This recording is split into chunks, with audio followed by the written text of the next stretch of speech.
Juliana Taimoorazy is a leading international advocate, speaker, and writer advancing awareness of persecution of Christians in the Middle East.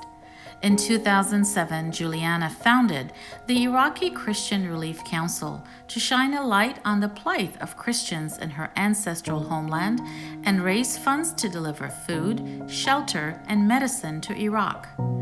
Her own unique story as a refugee has made her a strong leader and an unshakable voice for Christians in the Middle East today.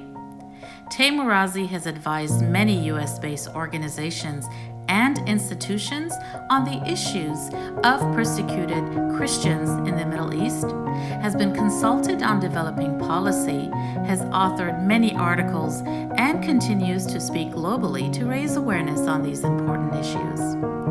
Juliana's first-hand knowledge and expertise on Middle East affairs have been vital to her efforts to assist Christians at risk.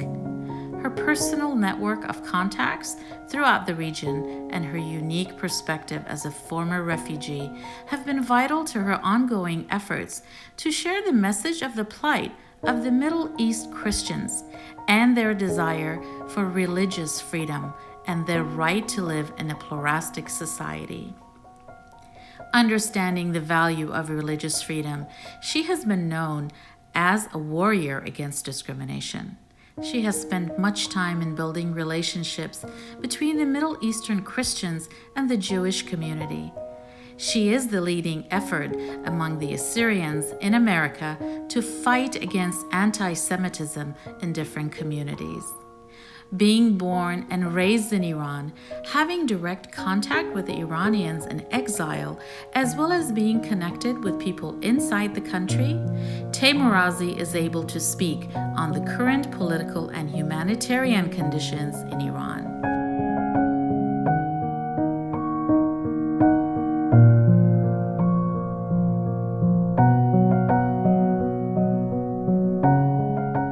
As a young woman in 1989, fleeing religious harassment in Iran, Juliana was smuggled into Switzerland. After spending 7 days in a monastery in Zurich, she was once again smuggled into Germany, where she sought religious asylum. In December of 1990, she arrived in America as a refugee in search of religious freedom and the American dream. In 2000, she obtained her master's degree from Northeastern Illinois University. As a passionate leader who knows firsthand how education can transform lives in America, she has helped refugee women obtain an education to rebuild their lives. With the opportunities afforded to her to achieve the American dream, in 2006, Juliana made a commitment to be a greater voice and advocate for the persecuted church in Iraq and those Christians who are still suffering in the Middle East. Since 2007, her ministry, Iraqi Christian Relief Council, has positively impacted the lives of hundreds of thousands of people, helping displaced Christians and other minorities throughout Iraq and refugees in the neighboring countries with their basic necessities. Today, through her activism, speaking engagements, and regular media appearances, both in U.S. and internationally, Juliana has tirelessly shared her personal story and promoted the cause of Iraqi Christians throughout the world.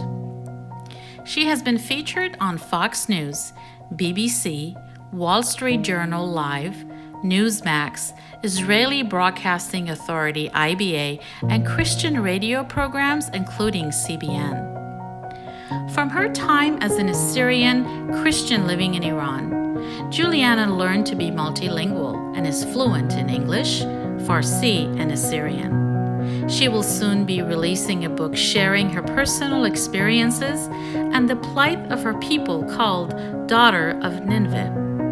Juliana has a heart for those who have served America in uniform. She helped raise donations for the Wounded Warrior Project, visited veterans at Walter Reed Hospital, and gathered care packages for American soldiers living in Iraq and Afghanistan.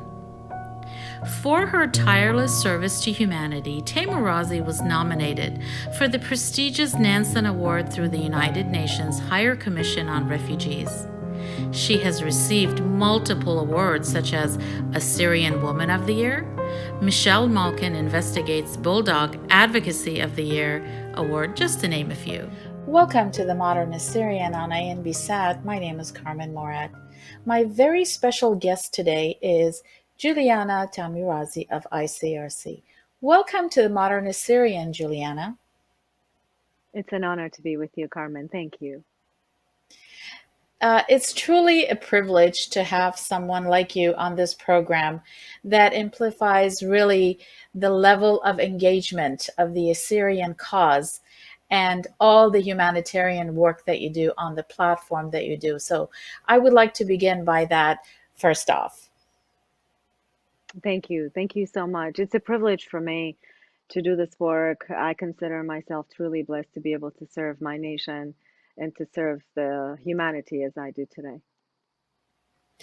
Juliana, before we talk about your most recent humanitarian trip to Beirut, Lebanon, after the devastating explosion and after all the atrocities that we've seen that are happening with the quality of life and the devastation in Beirut, can you tell us a little bit about your organization, when it came to be, the inception of it, how it's funded, and who directly benefits from your work?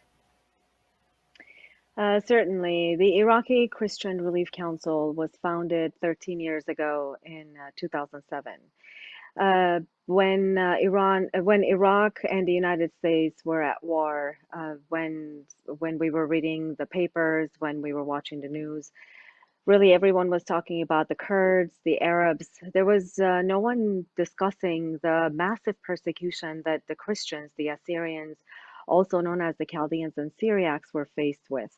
And I decided to break the silence. I spoke to Cardinal Francis George, the late Cardinal Francis George, whom at the time was the president of the US CCB.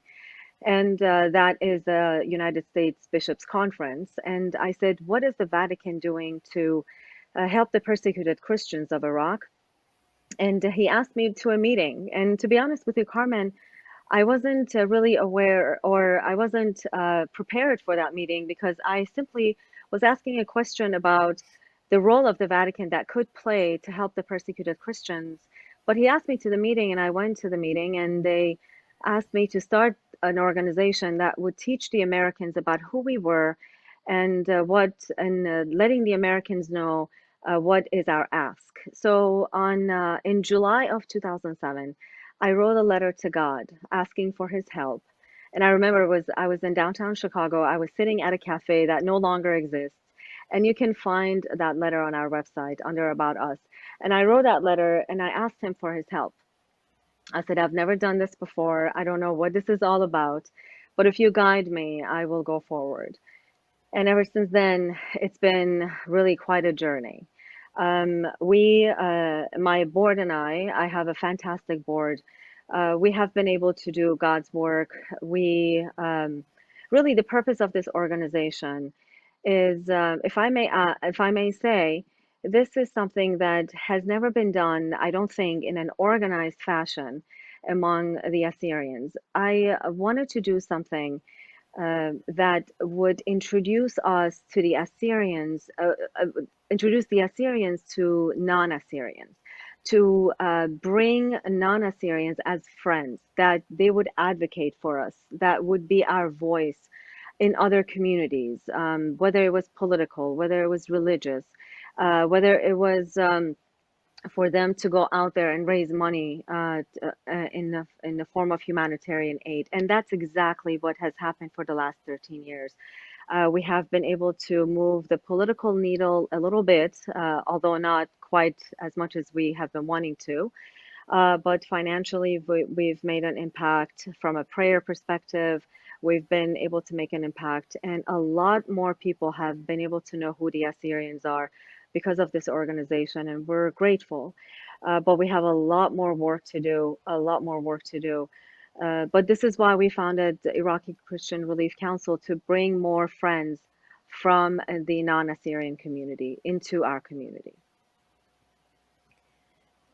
Juliana, this is so important what you said about raising awareness to non Assyrians on a national and international platform about the plight of Assyrians. Keeping always the consistent conversation on this systemic peril of Assyrians in their homeland. But let's talk about when you said non Assyrians and friends, the word friends is very meaningful in this work. You're talking about partnerships, you're talking about allies. And when you make these relationships and connections, your work is so crucial to maintaining and sustaining these relationships very well to the point that you're going to make about your trip to Beirut and how that was made possible. And that only has to do with your leadership and management style of how to maintain this relationship. Please tell us how that came to be with your trip to Beirut on your recent humanitarian trip. You know, through my activism and my advocacy work, we have reached out to multiple communities, from the Maronite community to the Black community, to the Jewish community, to the Nigerian community, to the Korean community. We really touched multiple throughout the world. We receive letters, we receive donations from across the world. And we maintain those relationships, whether it's via email, whether it's through conferences. Really, my phone does not stop ringing 24 hours a day.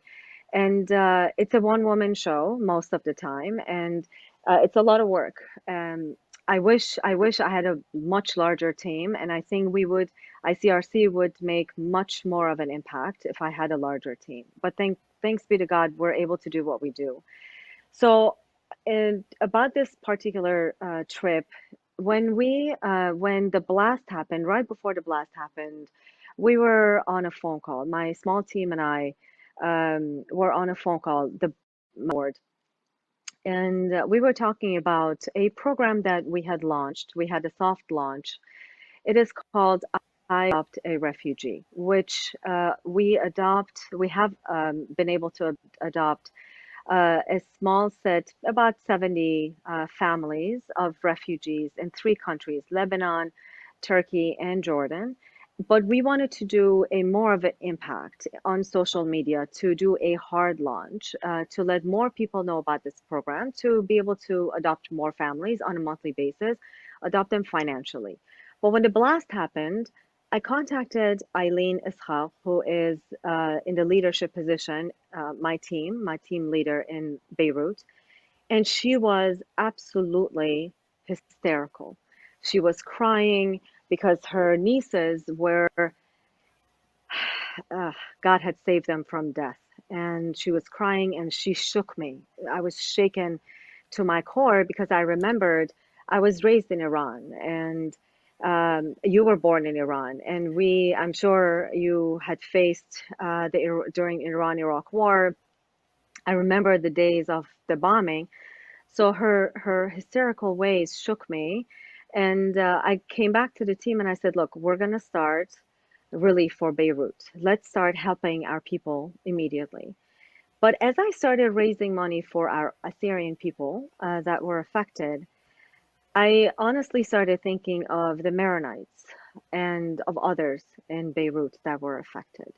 And I started remembering the Maronites that stood with the Assyrians during the ISIS times, that had donated massively to the to ICRC, to our cause.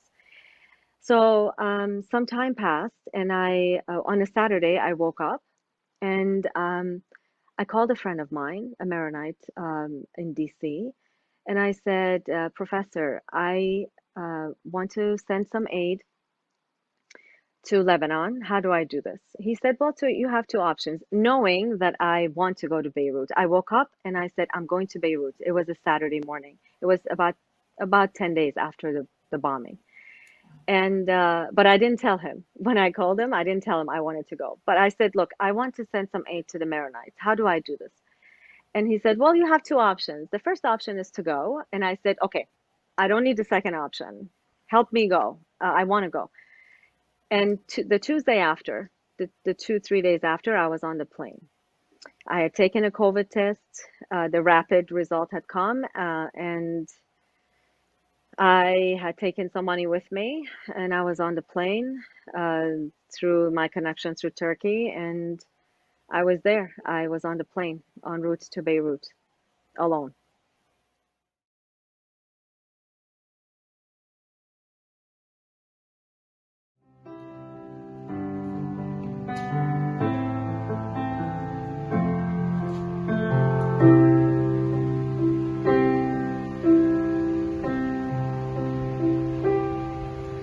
عليك السلام بلا ملل يا نجمة البحر والأمل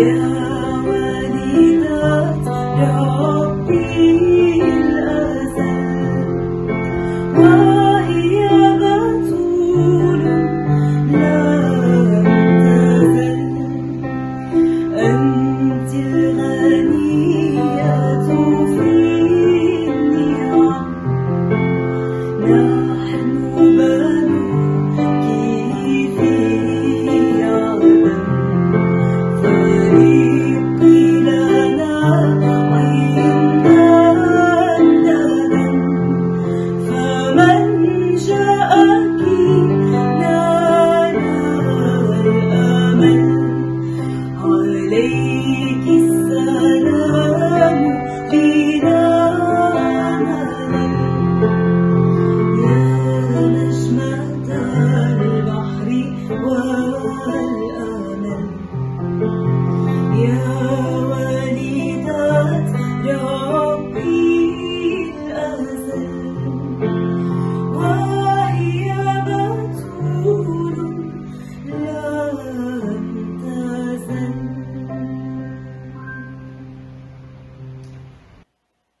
I admire your courage and your strength. And this is all due to your calling. This work is a calling that you're doing. And tell us what happened. What was that sense that you had, Juliana, when you arrived in Beirut and you saw what you saw, and you saw and you talked and you saw the looks on the faces of the victims and what they are still going through today? Carmen, it was really Hiroshima.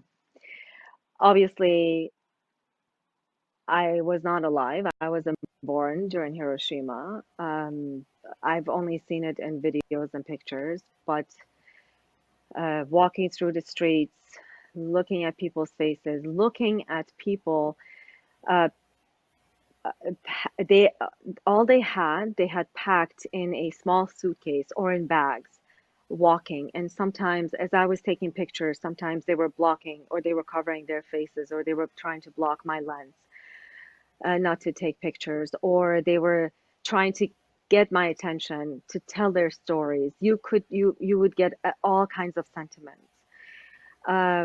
Some people wanted to tell their stories. Some people were begging for us to be their voices in the West, trying to tell us, don't send us water, don't send us bread.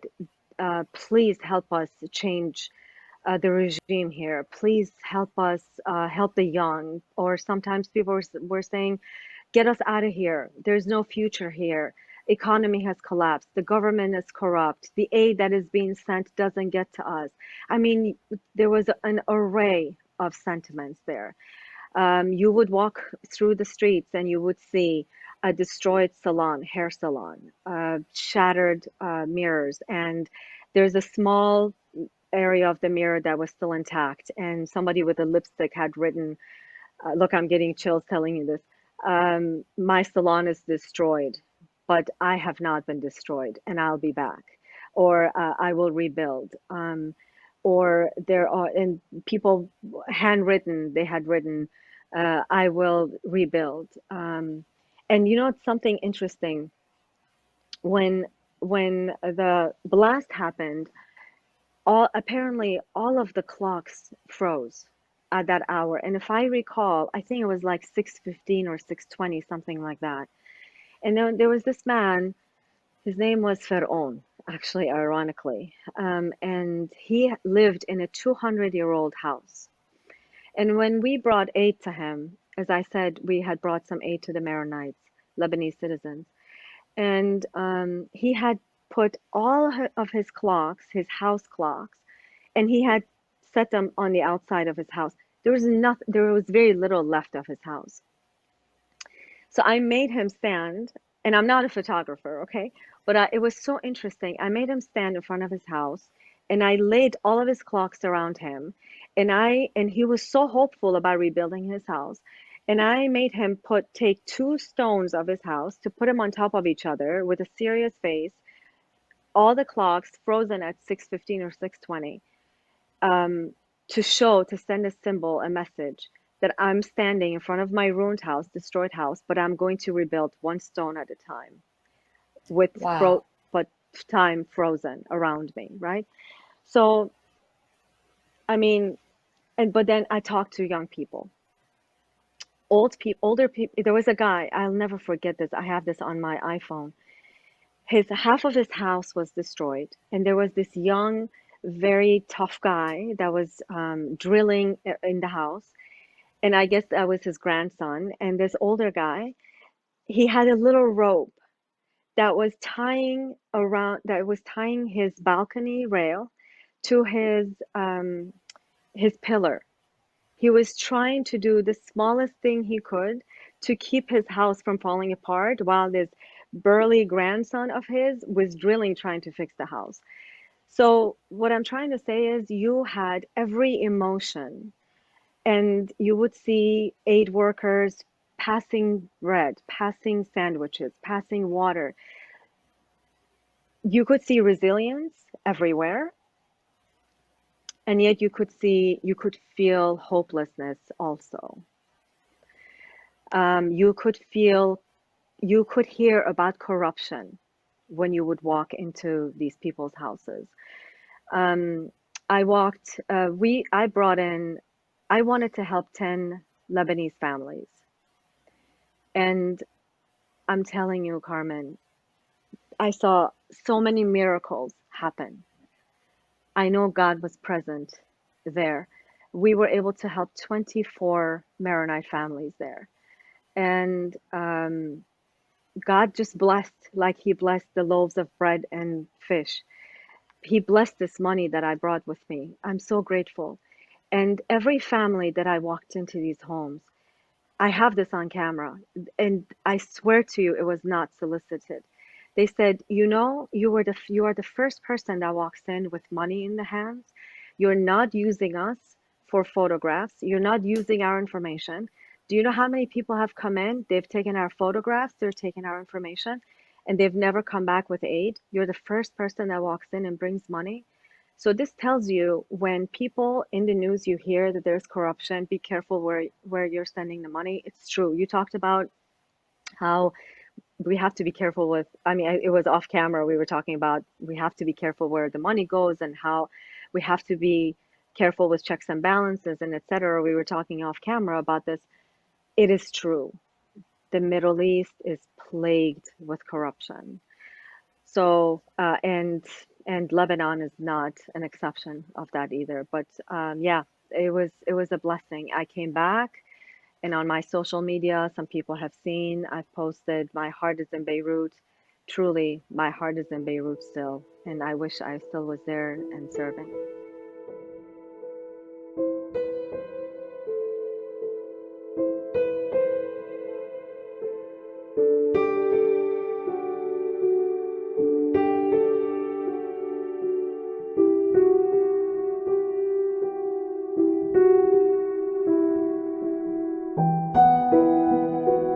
يلا. هيدي جارتنا اللي توفت هون، كلوديت حلبة. عملنا اياها جارنا هون جنبي. طبعا انا كنت جارهم فوق قاعد، انا قاعد فوق. كان في عائلة مؤلفة من 4-5 اشخاص، 6. انا البي فقدت مرتي وبنتي وعندي بنت بالمستشفى ماتت. خليني ترجمة ولا مرة أخني خمشنا خيفة بدو. We were 5 persons living in this house. His wife, 3 daughters. His wife dead. 2 of his daughters dead. One of his daughter she's in hospital now. Right now, she's suffering in hospital. So كمل. Oh, I'm so sorry. عم تتأسف. I'm so sorry. مع الأسف. كان بيتكم هون. ايه فوق كان فوق. They're leaving here upstairs. Here? They're leaving here upstairs. And the woman in downstairs already dead. And his wife, 2 of his daughters dead. In this execution. What is the name of his wife and daughter? شو اسمك ايش؟ اسم مرتك وبناتك؟ اسمي احمد الحاج صطيف. His name is Ahmed. And مرته اسمها خالدية. his wife is named Khaldiye. ولطيفة. Latifa, one of his daughters. 22 years old. ديانا هي بالمستشفى بالجامعة الأمريكية. Diana, she is in the hospital right now. ودي ما عاشت كانت هيك تحت السقف طلعناها عايشة. His daughter Dima, she was under this ground, under the floor. They took her out, her body, she was dead. May your daughter. جود الصغيرة عمرها 13 سنة ماتت. And another daughter named Judy, she was under this, she was dead, already dead when they take her out. كانت 3 أطوال. هذا كان شقيق ملك أو أجار؟ شو كنت تعمل؟ So sorry. أنا هون بالحي بشتغل بالثاني حي. He's working here. He was not in the house when this thing happened. He was working to bring money to his family, and this happened to his wife and daughters. I'm so sorry for your loss, truly. What is your message to the world? What is your message to the world? شو بتحب تقول رسالة للعالم؟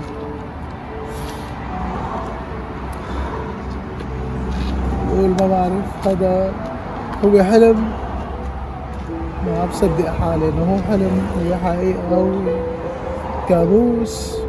He's not believing. Is this a nightmare? Is this a dream? He's not believing. بقول الله يلطف فينا بس الله يلطف فينا يا رب. He's not believing الله what's يصبرنا happening. الله يصبرنا يا رب. Yes, may God give you patience.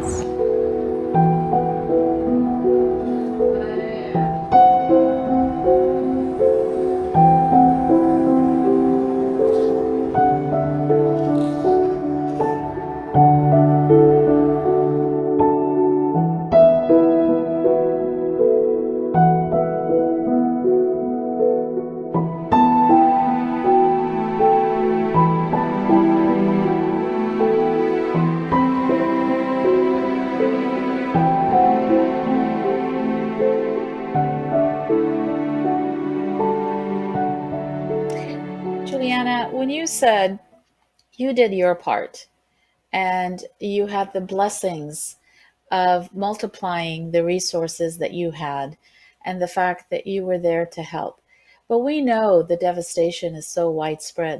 This, we could say, is their September 11th, where there's devastation and there is a sense of hopelessness.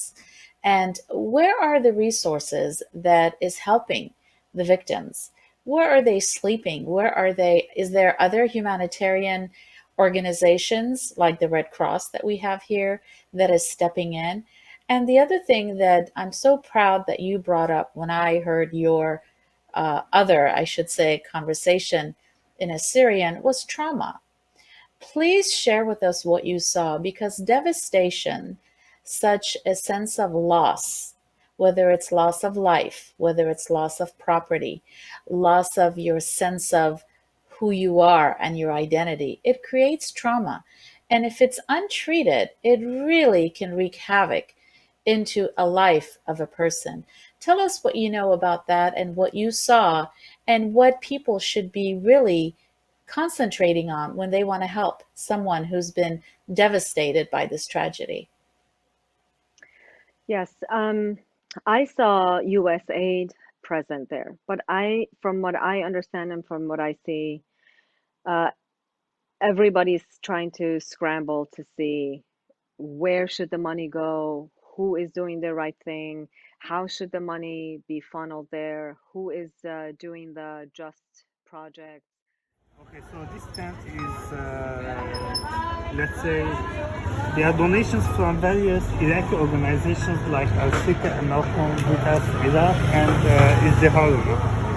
Yes, they together, all together, they decided to donate food and water for everybody passing by, not necessarily the Lebanese or the damaged people.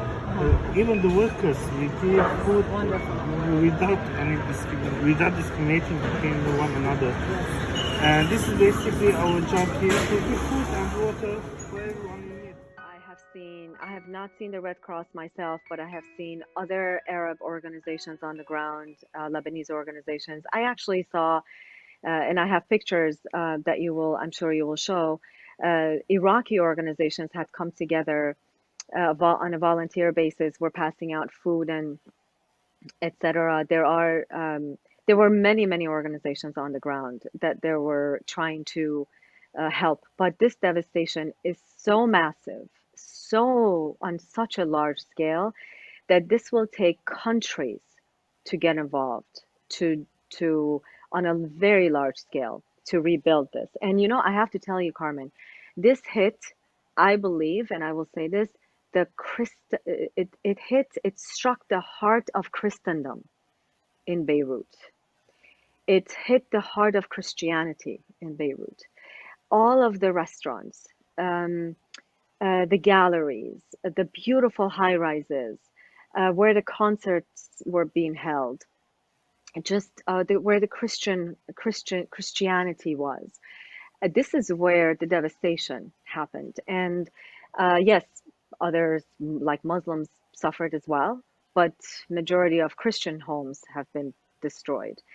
Um, and you spoke of trauma, and if you don't mind, I will focus on the Assyrians when it comes to trauma because I visited because majority of my travel, my trip, and majority of my work has been ICRC's work. Majority of it, 98%, 99% of it is focused on the Assyrian cause and for the Assyrian people across the board, not just refugees, but our IDPs inside Iraq and people who have returned to their homes and people in the diaspora. We're all suffering from secondhand trauma, firsthand trauma, generational trauma, collective trauma. And I think unless and it manifests itself in the form of lack of trust of one another. We are a reactionary people. We don't trust one another. We tend to again mistrust each other. And a lot of that, I believe, stems from trauma, from repeated betrayal, whether it was international betrayal, allies that promised us the world that were never delivered. And I mean, I don't need to tell my nation, what we've been through. I will be preaching to the choir, but I think it must be remedied. And what I saw in Lebanon is very much similar to what I have seen in Turkey and in Jordan. What has broken my heart severely in Lebanon is, I think, because so what I have seen in Jordan and in Turkey has been a couple of years old. Yes. So ISIS affected our people in 2014, 15, and 16.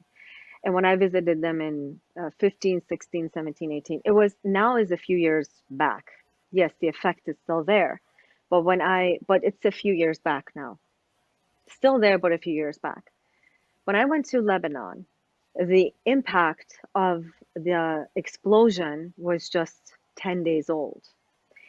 So when my sisters tell me that we're not able to sleep and we are awakened in cold sweat at night, or when a truck passes by and it hits a pothole and it makes this loud noise and we're startled, or when a car is turned on underneath our window and I start screaming, or my child rips his shirt off because he's so traumatized by this blast, because he remembers, he's 10 years old, because he remembers what Daesh did when he was 5 years old. That rips my heart in two. And there is zero trauma therapy. Not just for the refugees, there's very little also for our people in Iraq. Maybe it's available, but very little in Iraq, and many of us don't take advantage of it. Many of us look down upon it. We're not used to it, you know, Carmen, you know. I mean, my family, we've never believed in therapy.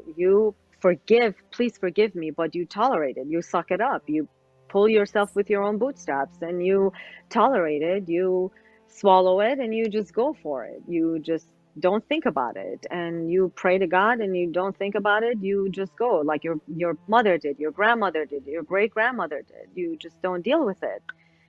But really, we have to start dealing with it, because otherwise it affects our children. It will affect our great grandchildren, our grandchildren. And I'll tell you an example that really destroyed me. And I didn't know how to handle it because I'm not a therapist. And I didn't want to get involved with it because I'm not a trained therapist. I went into a home, and there's a conflict between the mother and the husband, father and the mother. Father's absent. He's not in Lebanon. And there are a number of children, and I won't give too much detail, but there are a number of children under the age 17. Children are severely traumatized by the blast, severely, and the father is a long distance abusing the mother, and the mother is telling the story to me and to the father, Father Yusuf Saqat, who is a hero, and I'll tell you about him. He's a part of our team in Lebanon. And she's being very explicit about the abuse, verbal abuse, and then physical abuse that had happened back home. And the kids are listening to this. And I didn't know how to interrupt the conversation. And the kids are listening to this. So that's one episode. The next day, I went to another home, and the mother is explaining how the father has been killed in the hands of ISIS, explicitly. And the child, 6 years old, is listening to this. And in Jordan, how the mother, a few months ago, how the mother has been stabbed, and how her how her organs had been torn apart. And the children are listening to this. And then how the father and his cousin were beaten by shabaks, and how their sister passed away, and then on and on. And these are not isolated cases. These children will grow up. Something must happen. This is why I said in my other interview, and I've been thinking about this for 2 years. I've been planning this, and if God and if the Lord wills, if God wills, into 2021 and 2022, I would like to start working and launching a trauma program for the Middle East and here in the United States. Because if this cycle does not get broken, we're going to continue, and our nation will continue to suffer. And we'll continue being a mistrusting nation that is reactionary, that will continue not being kind to each other. Carmen, we have to start loving one another as sons and daughters of Atur. We have to love one another. And until we heal internally from this trauma, we will not learn to love each other as brothers and sisters. This is what my humble opinion is. He have a son who's studying in doctors, so everything fell on his son, and his son is injured now. Yes, it's true. Where is the son? وين ابنك؟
Juliana, thank you for that very heartfelt and very sensitive and competent conversation. And I'd like to share something with you because, yes, there is a lot of stigma when it comes to trauma and mental health and seeking therapy in our community and all over the world. We know that.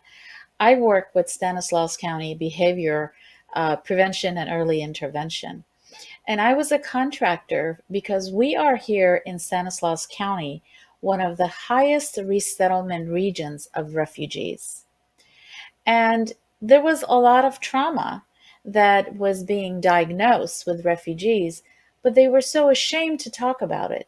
There was such stigma in sharing because number one, they were afraid if they spoke up, their children would be taken away from them.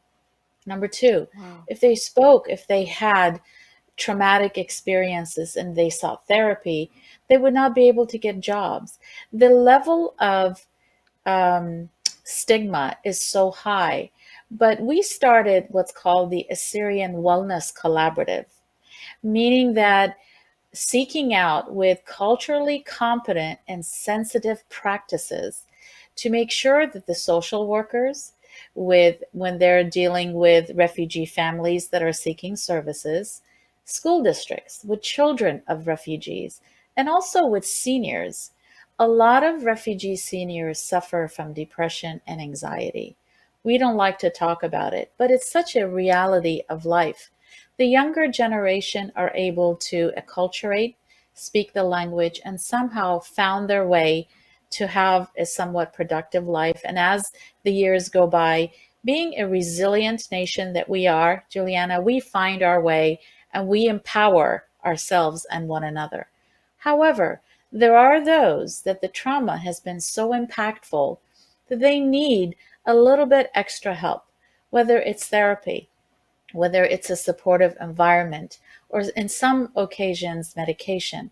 But it's so important that this comes from you when you talk about the transgenerational trauma, because we worked actually with the Canadian government because they have a way that when they welcome refugees, they work on their well being first to make sure that they get that hands up, not a hand out. It's a transition into helping them with the opportunities, with the freedom and the resources so they can be on their own and have their own sense of identity. Because one of the things I found out, Juliana, working with refugees that came from conflict and war, is that they want to be able to work. They want to learn the language. They want to stand on their own. They have their pride because everything else has been taken away from them. Forced migration, conflict and war, leaving their home behind, leaving their business, leaving the language and culture that they know. All of a sudden, they're thrown into this culture, different ways of life, the Western way, where we grow up in more of a Eastern tradition and way. So the cultural competency and sensitivity is so crucial, and to hear from someone like you who sees it before the refugees are resettled in our home countries and host countries, whether it's the United States, Canada, Europe, or Australia, they all of these countries pay attention to the well-being of their new arrivals. However, it's our responsibility as activists, advocates, and you as humanitarian organization and leader is to include the trauma and include the transgenerational trauma to make sure that it's addressed, diagnosed, and included as part of their resettlement. What are your thoughts on that? I'm so happy to hear that you've been involved with that you have launched this program. I want to learn more about this. I'd love to connect with you beyond this program to learn more about what you're doing and see if I can do anything or be in a small way connected to this.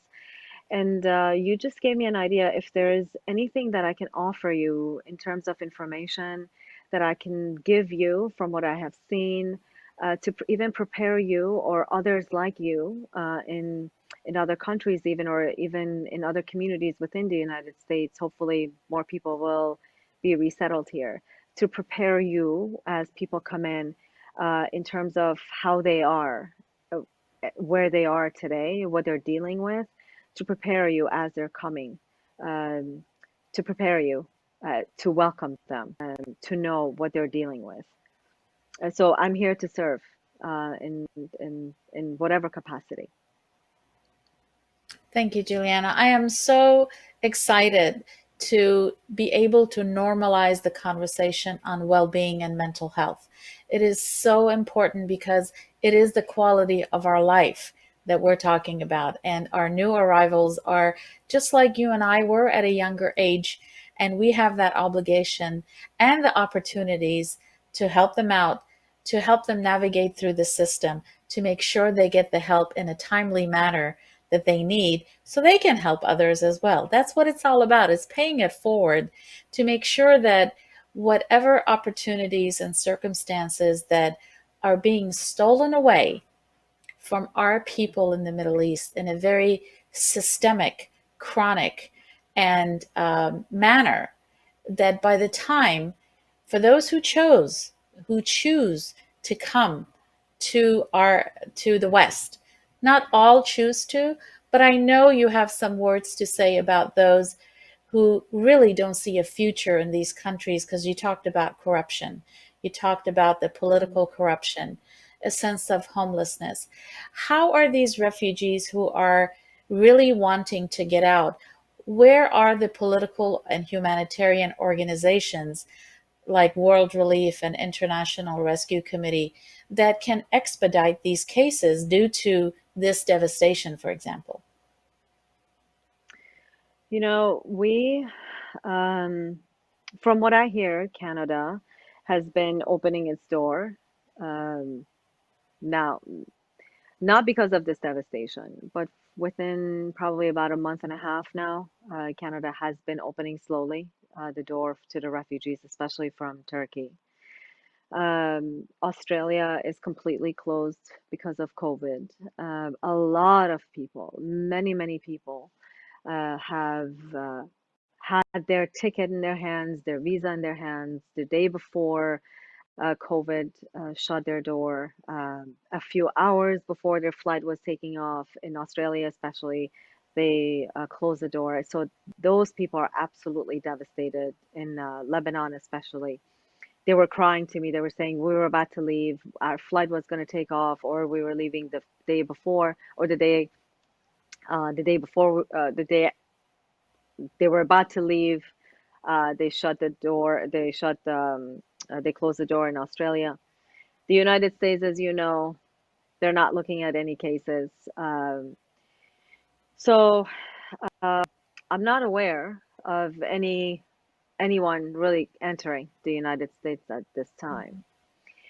Uh, and Carmen, I have to tell you, I conducted a small interview, an in-depth interview from 5 families. It was an impromptu. I put this short survey together. It was rather deep. It was a rather deep questionnaire, many questions I had put together. And I made sure they understood that I was not trying to be evasive. I was not trying to be disrespectful, but I needed to understand their mindset from Umtanayuta perspective, um, protecting our language perspective, their hopes and dreams for the future, their understanding of their future life in the West, their perspective of their future life in the West, and what they left behind. Do they miss what they left behind? Would they ever go back to the homeland if they had an opportunity? And and I must tell you, almost everyone said rather stay in Lebanon than go back to the homeland because there's no security. Security in Iraq is of utmost importance for people because they repeatedly said, we're afraid of another Daesh, we're afraid of another war, that we're afraid of for the future of our children. And they repeatedly said, we want a future for our children. They said, we will make sure to speak to our children in the Assyrian language. We will not let our children lose their language. But I made sure to tell them the reality that maybe this generation or the next generation will keep the language, but you have to be consciously teach the kids the language. Because when you go to the West, you have to be extra um, adamant about teaching the language to keep the language alive. It is not like the because it is truly the melting pot, the West. I gave them a dose of a reality, I guess, so they knew what they were going to enter as they came to the West, as they come to the West. But they expressed that security is what they were looking for, and they wanted a better future for their children. Of course, it was much more deeper than this. I'm just scratching the surface with you. Um, and this was not a focus group. I went home by home individually, and these people didn't know each other. So it's not like they knew that I was coming with these questions. But I'll tell you, unanimously, the answers were all the same, as though they knew that they were going to give me the same answer. But this tells me that extremely suffered in Iraq, and they were extremely afraid of going back if there's no adequate, profound security that is provided to them. And this, as an activist, and for other activists that may be watching this, is what we have to advocate for. And for this election and for the future administration, if we want to really advocate politically, this is what we have to ask for. That if we want to preserve what we have in that country, in Iraq, in our homeland, and if we want to have a strong, a stable, if we want to have a province there, if we want to really stay and not exist but thrive and have a say and have a seat at the table in Iraq, we have to have a serious conversation about having a real security that is belonging to us in Iraq. My friends, Shlama al-Kilochon. My friends, we are in Beirut, as you know by now. And my friend Eddie and I are in a very unique situation. Here, Marlene, who is a Chaldean, in fact, whose grandparents escaped Iraq many years ago, is married to a Maronite in Lebanon. Her home has been affected with the devastating blast on August 4th, 2020, and we have had the privilege to come and visit with her and her family, who also has been impacted physically. Her daughter has been impacted physically with the blast. But it's an honor for us to be here in her presence. I never expected this, but I wanted for the three of us to sit here because the three of us are the same people. And we're going to be speaking I'm going to ask in Assyrian from Eddie to translate in Arabic. Eddie, بسمع الأخبار منه إن بيموت أرخا سافونو نانو توري غنا من إيران إن بتخارلة حتى بتخارلة. إذا بتتذكري كيف هرب جدك يعني كيف إجوا لهون وكيف هربوا يعني كيف كانت الوضعية لما هربوا؟ هربتهم ما يتبينوا يمكن العراق وجابتهم واجت هربت فيهم. يماي أنا شكلت لما تلبنوني ديا مثوالي بابا تلبنوني مثوالي يم ديا مشكلة على قدم تلبنوني وثوالي وعيشوا هون وتجوزوا كمان اثنين نسوان كمان جايين من أرمينيا. مطي على الأخ عن تلبنوني سوري في شيء لجورة قويرة لا ختمة أرمناي لشغيلة قويرة لا ترني بقيوا هون وربوا عائلتهم يعني شن هيك بقينا هون. جديك هو ولا؟ جدود اثنين هن أخوة وأمي وبي ولاد العم. أمك وبي ولاد العم. هن الأخوة جابوا أولاد وجوزوا أولادهم لبعض. أنت لبنانة ويا من أرمناي ويا لبنانة إيش لبنانة ممواثة أي ملي ولا خلقة من دخانة. برات ماما يقول لها قبل أنت ماما وهالخا ونطيف على هذا الدية في استلاينا وقت الدية. أنا سوينا يترخ نواث ويوا بلط الله من العراق بلط الله من تركيا. ميمة يبلط الله من تركيا ميلا أنت تلخا وبيا كتير ميتا ثاني. وأيضا بارسو بابيش طيلة طبعا ما نقدر القردان تركيا. تتذكري من هو اللي قتلون يعني لبيون لبي هول اثنين الأخوة جدادك يعني اللي اجوا؟ لا مش هون بيون يمكن انه اتراك عملوا مجزرة بارمينيا بالعراق وتركيا مثلا مدري شو ما بدي ولا ما اختيار ذا بانهم من تركيا قلت له ويدا يا مدري شو مجزرة الأرمينية وأثرنا الدين فمتعامل الأمرين وميثا فيش تأخذ الدين يمكن تنتر منه اشتمت لهم ميثا الأخ.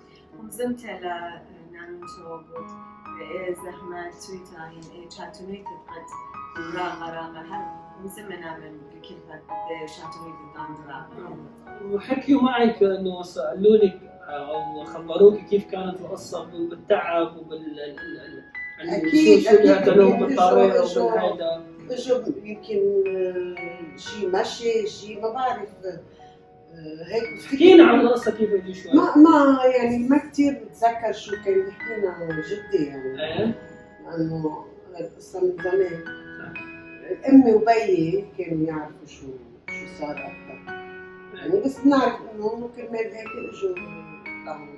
نرى بإطلاق انفورميشن بس يبدأ بأنه ريقة ليس الجويجة لبقلتية جويجة لو إثي بدون جرة اللي قلت له متأخر بس نرى بيدعي بابو يما بشيدي بيشتخري له عندهم أي انفورميشن و أخا كلديتا مت ويانا تلا مت خبرانا تلاقى أما كلديتا قالوا كوحدة كلدانية عاشت هون وهذا شو بدك تقولي للكلدان اللي بالعالم كله؟ شو بدك تقولي له؟ شو بدك تحكي معه؟ شو بدك توصل له رسالة مساج؟ يعني نحن نعرف الكلدان كتار ناس يعني نعرف إنه شعب ذكي وما في يعني وين ما بيروح ناجي وين ما بيشتغل بينجح حرام يصير في هيك. يعني يبدأ بأنه كلداية إذا شعب رابط ذكي مرموخ بالغ ناجح خطيثة للتعويض بدية خطيثة التي نوايا بدخل كلداية نوايا كوية كدخل خلطة وأخنا أطراي كلداية سرياية بيشة بشما تنايا أخنا كل تنخاء وداها إذا شميلا وديوهم بتلختهم بمليستي احنا كلنا الكردانيين والسريان والاشوريين والكنيسه كلها المسيحيين هلا عم يضطهدوا بالعراق كلهم شعب واحد بيكون هذا هو السبب اللي جينا فيه ركض لهون وعم نشوفك لان شفنا وحده حتى لو احنا اشوريين يعني بس وحده كردانيه عند صارت مثل ما صار معنا دخل جينا ركض وشفناك لانه نتضامن معك ونكون موجودين معك نتبادل بالمشاعر وبالتاريخ. ومن لبن دخمار عطيهم إقارة الغتي من تحبوا بيوخون ضايخ بيتا بتبانيتهم حلبوش خلعنا من قمدانا سببت لهم كشير ابنونا وبناتي وختنا وأختهم أخزاق ضايخ خزيتهم خيمتا أسقى إنا بتبانيتهم مش خلانتا من قمدانا. من قلبنا عم نقلكم إنه إن شاء الله تبنوا بيتكم من قلبنا عم نشكركم ونحترمكم وعنده تبنوا البيت وتوقفوه وتكبروه وبالأولاد اللي عندك بالهاو الأولاد الأذكياء اللي بيشتغلوا اللي ربيتيهم منيح بشادي اللي هو صهركم كمان. أنا على طول بشكر الرب على طول دائما إنه شكرا مريالها دائما إنها بالسيمرة ومريالها Juliana, let's continue this conversation in future interviews because this is such a chronic and very fluid situation. When I've talked to refugees that fled the war in Iraq, they went to Syria. They found themselves in the middle of another war. They come to Beirut. They find another devastation and conflict. And we know history teaches us that when there is corruption, when there is devastation in a country, it makes it more susceptible for, ISIS, for example, and for other terrorists and organizations to move in, because that's what corruption does. It allows them to do so. And that's when the security is gone. That's when the quality of life is gone, and people realize that. And those who are able leave. Those who are not able and don't have the resources, unfortunately, have to live in those circumstances and suffer. So, what we need to know, and in closing, Juliana, I would like to hear these words from you. What is it that Assyrians living in diaspora, those who hear this conversation, and those who perhaps are in the Middle East and hear this conversation, what is it that you think we should know on how we should be contributing? Talking is wonderful. Listening to interviews is wonderful. But how can we monetarily help? And how can we write letters to our elected officials to raise awareness? And how is this done in a way that it really helps and contributes in a productive manner? First of all, I think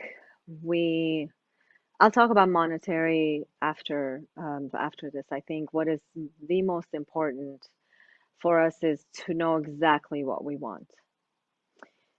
If we don't have a clear ask list, a clear, I don't want to say agenda. I think agenda has a negative connotation. So if we do not have a clear ask items list, we don't have a business, any business to go to elected officials to ask for anything, to set a meeting, to set up a meeting. I think we have to know exactly what we're asking for. And to be honest with you, we need to be ready to offer something back. Nobody is going to help us unless we have something to offer back. We have to be politically savvy to find our position in the Middle East politically. What can we offer? In this case, we're in the United States. What can we offer to the United States from a geopolitical perspective that we're, forgive me, that we're worth investing in? What can I offer the United States that United States can invest in me, right? I'm sorry, I'm being very brutal. Yes. And there are some ideas that I have, but that I'm not willing to discuss here because it's, it's not necessary to be discussed here, obviously. Um, so, so we have to offer something back. Our items need to be clear. We need to find advocates that will be united with us, that will go with us on a united front to the elected officials. We should be united with others that are like-minded with us, fellow persecuted groups, Copts, Armenians, Yazidis, and others like us, the Maronites and others that have similar cause. Um, we should find friends in other groups and other groups that are successful. We should look at successful models. We should not be afraid of working with certain groups that might not be very much liked in the Middle East at this time. But we see, for example, the Jewish community, the Israeli community is finding friends in the Arab world. UAE is finding relations with Israel today. Saudi Arabia is finding relationship with Israel today. Why not having a conversation with them? With them. It's okay to have conversations with others. At least have a conversation with others. That doesn't mean you're supposed to work with them, but have a conversation. So let's look at Armenian model. Let's look at Rwanda model. Look, I like to look at Rwanda. I had a meeting with the ambassador of Rwanda, and Rwanda, the president of Rwanda, whether you like him or not, he's still a president. And what he did was he brought the country together after the genocide. And let's look at models like that to see how it worked. So, I mean, let's look and see what we can learn from successful models and see what works for us, and we can apply them. But internally, let's find things that bring us together. When people talk about unity, unity, that it doesn't mean that we have to lose our colors. Diversity is good. I'm all about diversity. But we have to unite around one cause, and the cause should be Yima'atur. We can find different ways to get us to Yima'atur, because Yima'atur is perishing. But let's find different ways of keeping her alive, and let's heal her through different ways. That's what I would say. Thank you, Juliana. Those are very profound closing comments. It takes us back to the first part of our conversation about powerful allies, relationships. But internally, we still have to have a consensus. Maybe united might be a little bit strong of a word for us to get used to with such diverse organizations in our own nation. but to come up with a consensus, one action message, and getting that to our elected officials in Washington, D.C. For example, the chair of the Assyrian caucus in Congress and House of Representatives is my congressman in my district, Congressman Josh Harder. And he is aware of the challenges of the Assyrian community. He's aware of the strengths, but it is up to us as community leaders, advocates, and activists to continuously have an open relationship, to have every month or every quarterly have a meeting with our congressmen. Let them know this is what's happening. This is who needs our help right now. And become a constituent, become a registered voter, become an informed constituent so we can have informed, intelligent conversations with our elected officials.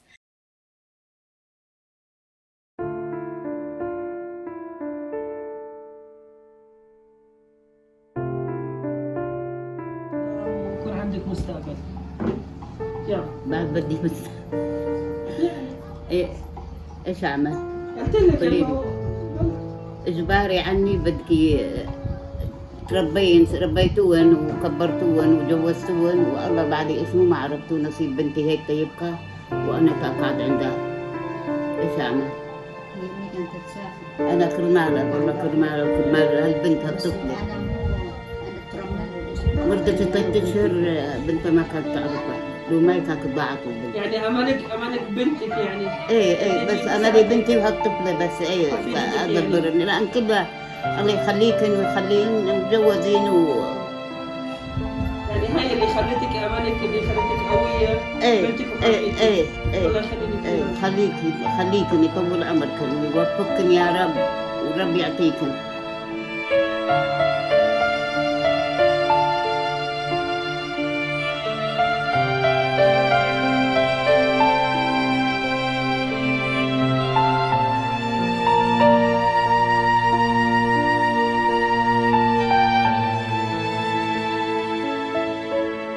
قوية كرمال بنتي وحتى أنا تعبت كثير نفسيا تعبت كثير. أنا كمان تعالجت سنة زمان عطاني دكتور مضاد اكتئاب يعني كثير تأثرت بهالوقت وهلا وقفت. شو اللي خلاك قوية تكوني؟ شو اللي خلاك تستمري؟